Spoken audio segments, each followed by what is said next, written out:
All right, so moving on to day 2 of lesson 6.1, exponential growth decay functions. So let me present.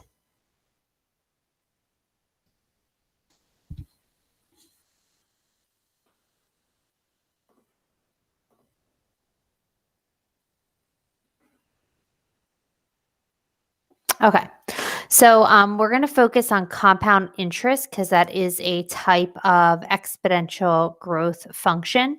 All right, so compound interest, the equation is y equals a times the quantity 1 plus r divided by n raised to the nt. Sorry, I skipped this. Okay, compound interest is just a special version of your exponential growth model, y equals a times the quantity 1 plus r raised to the t. So you can see that they look similar. The A, the initial amount, is represented with a P. It stands for the principal, still your initial amount.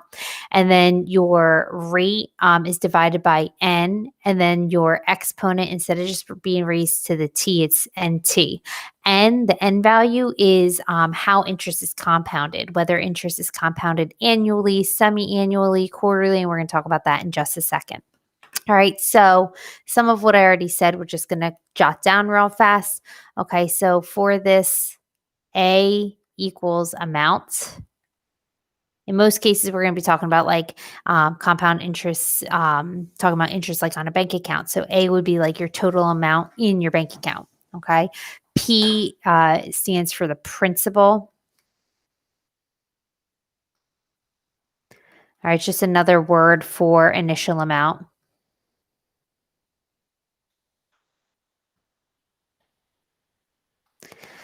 All right, and then the R value is still your annual rate.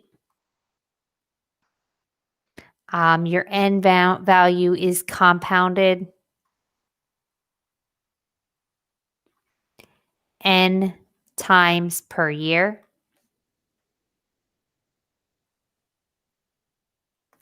And then T is years. Okay. All right. So down below, these are the most common N values that we're going to be talking about. All right. So when you read a word problem, if it says that interest is compounded annually, that means it's compounded once per year. It says that interest is compounded semi-annually or biannually. I didn't write that one down, but biannually as well. That means 2 times a year. Okay. Quarterly, how many quarters are in a year? 4 times a year. Monthly, there are 12 months in a year. Weekly, 52. Daily, 365. And we're not going to like go crazy and be like, well, what if it's a leap year or something like that? Okay. So 365, if it says it's compounded daily. All right. So let's jump into an example. Okay. It says you deposit $8,600 into an account that pays 1.32% annual interest. Find the balance after 5 years if the interest is compounded quarterly, round to the nearest penny. All right. So let's start by writing down our compound interest equation. A equals P times the quantity 1 plus R divided by N raised to the NT. All right. And below your principal, the amount you start with that you deposit into your account is 8,600. That's your initial amount. Your R value, your annual interest rate is 1.32%, but we're not going to put it in as a percent. So divide that by 100 or move the decimal 2 places to the left and make it 0.0132. That's what you're going to plug into your equation. N, okay, it says that compound is it's compounding quarterly. Okay, how many quarters? Quarterly. How many quarters are in a year? 4 quarters. All right.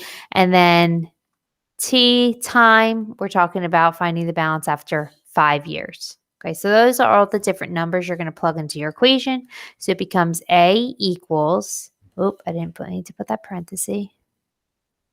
A equals 8,600 parenthesis 1 plus 0.0132 divided by the N value, which is 4, raised to the N times T, which is 4 times 5. Now, you can simplify this in multiple steps, or you can just plug it all into your calculator at one time as long as you plug it in just like it's written on the screen here. Okay, so if I take my calculator, quit. Okay, so if I take my calculator and I type in 8600 and then parenthesis 1 plus and then get a fraction, 0.0132 over 4 raised to the closure parenthesis raised to the 4 times 5. Okay, so you can type it in just like it is on your paper on your in your graphing calculator, push enter, and you will get the right answer. Now, if for some reason you don't have a graphing calculator, then you would need to simplify in multiple steps. Make sure you follow order of operation.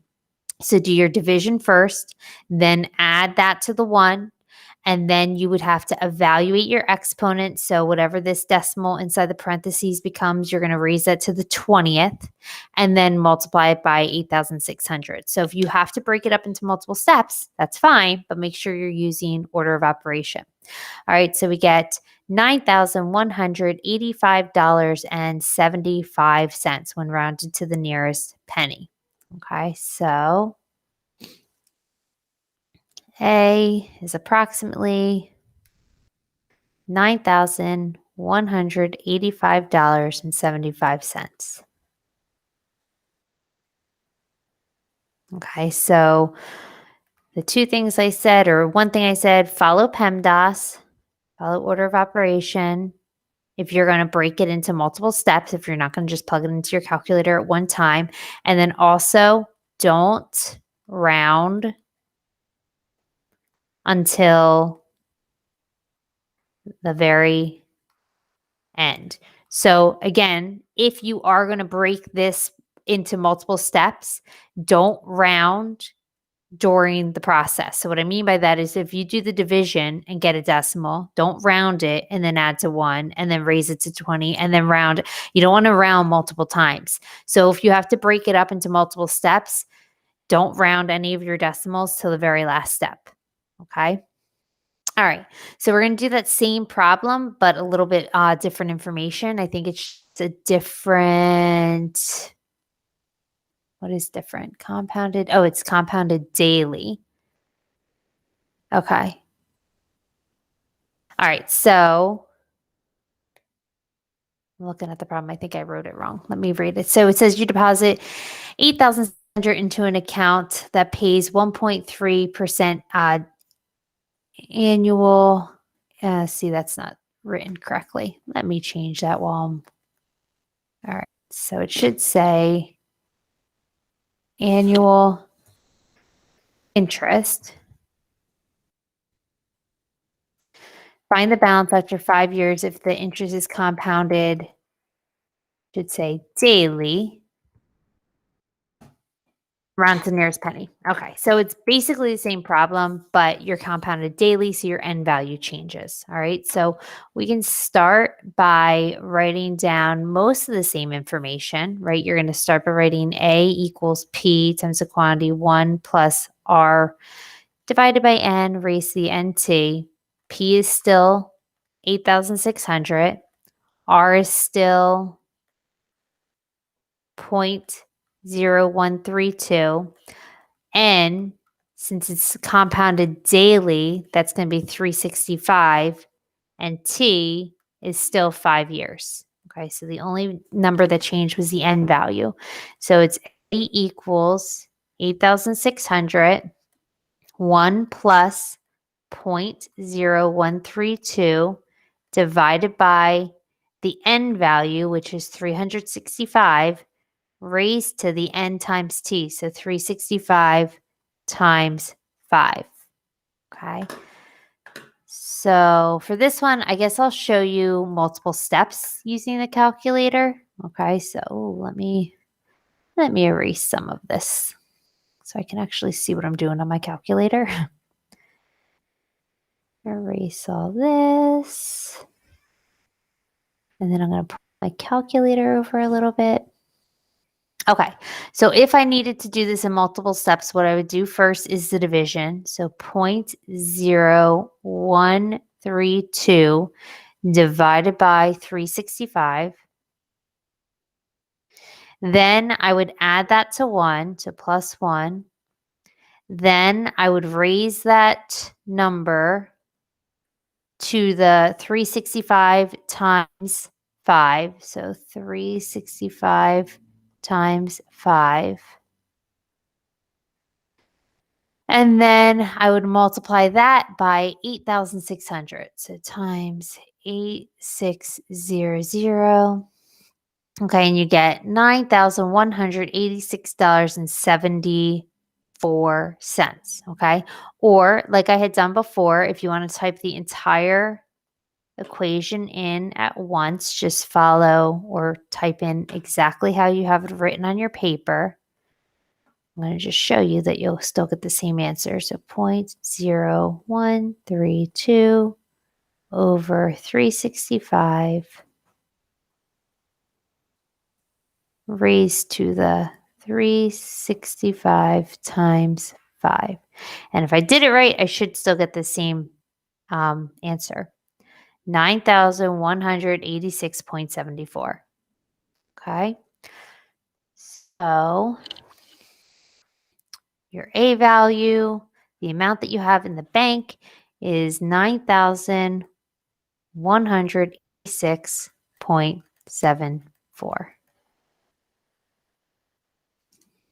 All right. Okay. And let me just see if there's anything more. I think there might be some stuff on the back side. All right. So just a reminder with domain and range. Okay. If not transformed,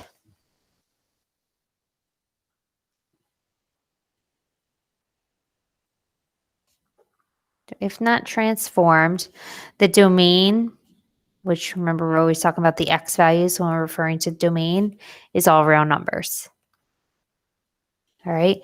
Your range, let's think about the graph for a second. It makes sense that the domain for exponential decay or for exponential growth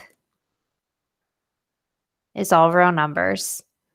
The range, the y values, if not transformed, remember the x-axis is going to be your asymptote, meaning that your function is never going to hit the x-axis or go below. So your y value is always going to be greater than 0. You're never going to have y values in these two quadrants where the y values are 0. So your range is that y has to be greater than 0, okay? No power will ever result in 0. Okay, so your range is y is greater than 0. And the last little reminder or thing to think about, how can you tell which graph grows faster? All right, so if you're looking at a graph or if you're using your calculator, how can you tell which graph grows faster? Well, you can look at the graph on calculator to see which is approaching infinity more quickly. Oh, can't write down there. Quickly. All right, so you can see which one is shooting up faster by looking at the graph and comparing the two, or you could even go to the tables and compare the y values between two functions and see which one is getting higher, right? Growing towards infinity faster. All right. Okay, so that was day 2 of lesson 6.1, and I'll see you back here for the next lesson. Bye.